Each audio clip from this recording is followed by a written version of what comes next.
वेळेचं महत्त्व.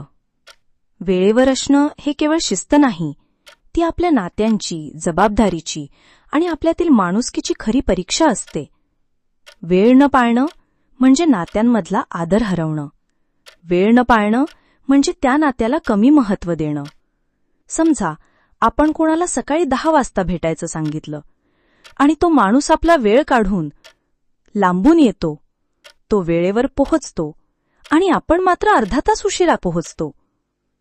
आपण कोणालाही एखाद्या वेळ दिला तर ती फक्त घड्याळातली वेळ नसते, ती असते आपली प्रतिबद्धता, आदर आणि जबाबदारीची खूण. वेळेवर न येणं हे फक्त उशीर करणं नसतं, तर त्या व्यक्तीच्या वेळेचा, भावनेचा आणि आपल्या नात्याच्या किमतीचा अपमान करणं असतं. एखादा जीवाभावाचा माणूस वेळ पाळत नाही, तर त्या नात्याला हळूहळू ओला व कमी वाटायला लागतं. आपण त्याला म्हणतो, थोडा उशीर झाला यार, काय एवढं झालं? पण खरं सांगायचं तर त्याच्या वेळेचा अपमान झालेला असतो. त्याचं मनात खोल कुठेतरी दुखलेलं असतं. अशा छोट्या गोष्टी दिवसेंदिवस जमा होत जातात आणि त्याचा परिणाम वेळ न पाळणं म्हणजे नात्यांमधील विश्वासावर ओरखडा उमटवणं. दुसरं उदाहरण बघा. आपल्याला ऑफिसमध्ये 11 वाजता मीटिंग आहे. सगळे वेळेवर येतात, पण आपण उशीर करतो.